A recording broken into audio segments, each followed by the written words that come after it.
Hello everyone, আসসালামু আলাইকুম। আশা করি তোমরা সকলে ভালো আছো। গত লেকচারে আমরা ডেসিমেল থেকে বাইনারি করেছিলাম। আজকে আমরা ডেসিমেল থেকে অক্টাল করব। গত লেকচারে বলেছিলাম যে ডেসিমেল থেকে বাইনারি, অক্টাল, হেক্সাডেসিমেল করার জন্য বাইনারি, অক্টাল অ্যান্ড হেক্সাডেসিমেল করার জন্য তাকে ডেসিমেল থেকে বাইনারি করে 2 দ্বারা ভাগ করব। ডেসিমেল থেকে অক্টালের জন্য 8 দ্বারা ভাগ করব। ডেসিমেল থেকে হেক্সা করার জন্য 16 দ্বারা ভাগ করব। তো আমাকে যেহেতু ডেসিমেল থেকে অক্টালে করতে বলছে, তো পূর্ণ সংখ্যাকে আমি ভাগ করব আর ভগ্নাংশকে আমি কি গুণ করব। কি দ্বারা গুণ করব? যেটা রূপান্তর করব। আমি ডেসিমেল থেকে যদি অন্য কোনো সংখ্যা যেতে চাই, তাহলে তার যেটা যেটা রূপান্তর করব তাদের ভিত্তি দ্বারা ভাগ করব। যেমন ধরলাম আমি এই ডেসিমেল সংখ্যাকে আমি অক্টালে রূপান্তর করব। তাহলে কি করতে হবে? 8 দ্বারা ভাগ করতে হবে। এখন 8 এর নাম্বারটা পড়ি। 8 লং 72। তাহলে 8 লং 72, তার 9 বার যাই। ঠিক আছে? এখন 72 উপরে কত দেওয়া আছে? 75। কত বেশি আছে? 3 বেশি আছে। তাহলে এখানে 3টা লিখে দিলাম আমি। এখন আবার যদি ভাগ করি, তাহলে একবারে যাই 8 কে 8। একবার যেহেতু যাচ্ছে তাহলে 1 লিখে দিলাম। 8 কে 8 বেশি 1 আছে, 1 লিখে দিলাম। তারপর এখানে ভাগ করলাম আবার। 1 কে যদি 8 দ্বারা ভাগ করি, 8 ভাগ তো যাচ্ছে না। যেহেতু বড় সংখ্যা আছে এটা, তাহলে 0। ভাগশেষ কত আছে? 1 লিখে দিলাম।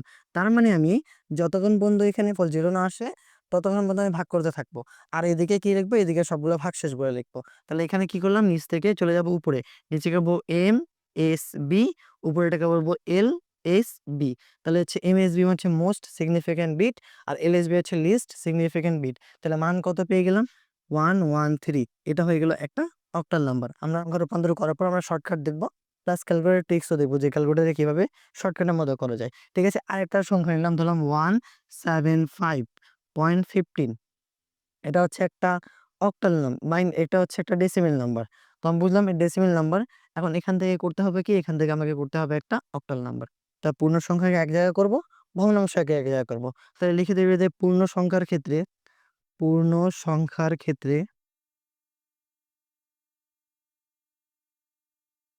সংখ্যা তো 175 দেওয়া আছে, 175 দেওয়া আছে। একে প্রথমে 8 দ্বারা ভাগ করব।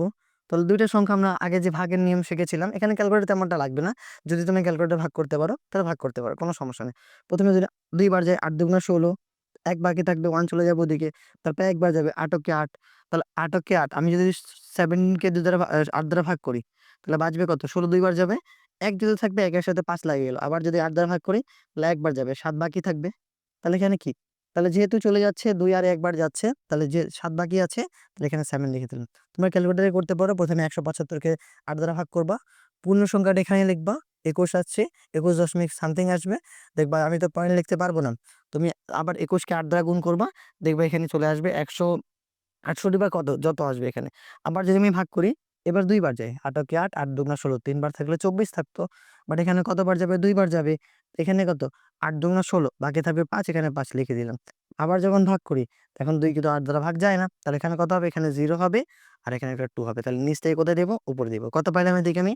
257। বাট এখনো বাকি আছে, এখনো আমার বাকি আছে। কি বাকি আছে? 0.15 বাকি আছে। তাহলে কি করবো? 0.15 কে একবার 8 দ্বারা গুণ দিব। গুণ দিলাম, 8 5 40, শূন্য, হাতে হচ্ছে 4, 8 কে 8, 8 4 12। 12 হচ্ছে না? 12।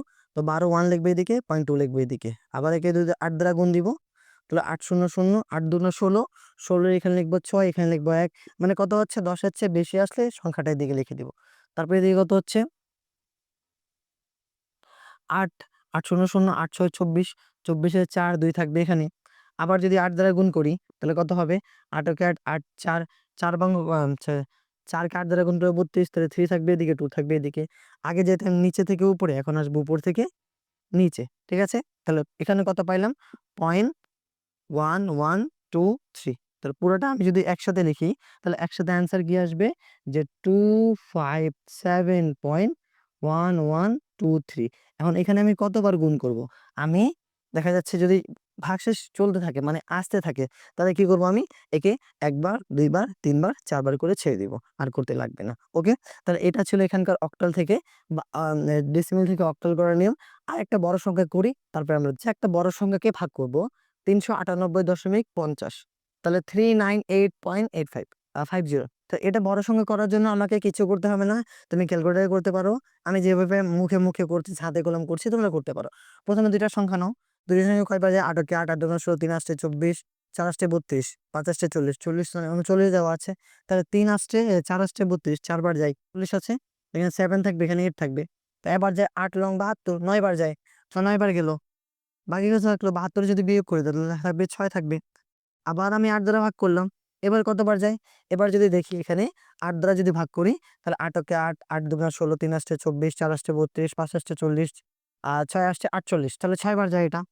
থাকবে কত? 48, যেহেতু হচ্ছে 1 চলে আসবে। আবার যখন আমি 8 দ্বারা ভাগ করব তখন 0 বার যাবে, এখানে কত চলে আসবে? 6 চলে আসবে। তাহলে কত আসছে মানটা? 616, এটা পেয়ে গেলাম। তাহলে এখানে মনে রাখবো, দেখো যে আমি যেটা দ্বারা ভাগ করব ভাগশেষ কিন্তু তার চেয়ে কম আসবে। আমি যেটা দ্বারা ভাগ করি ভাগশেষ কি হবে? তার চেয়ে কম আসবে। এখন ভগ্নাংশের ক্ষেত্রে দেখি 0.50 দেওয়া আছে, একে আমি 8 দ্বারা গুণ দিলাম। 8 শূন্য শূন্য, 8 পাঁচে কত? 40, তাহলে 4 থাকবে এদিকে, 0 থাকবে এদিকে। আমি যদি আবার একে গুণ দেবো বুঝি, 0 0 চলে আসতে থাকবে না, 0 0 চলে থাকবে না, তাহলে আমাকে আর গুণ দিতে হবে না, শুধু একটাই মান পাইলাম। তো সবগুলো যদি একসাথে লিখে দেই, কেন?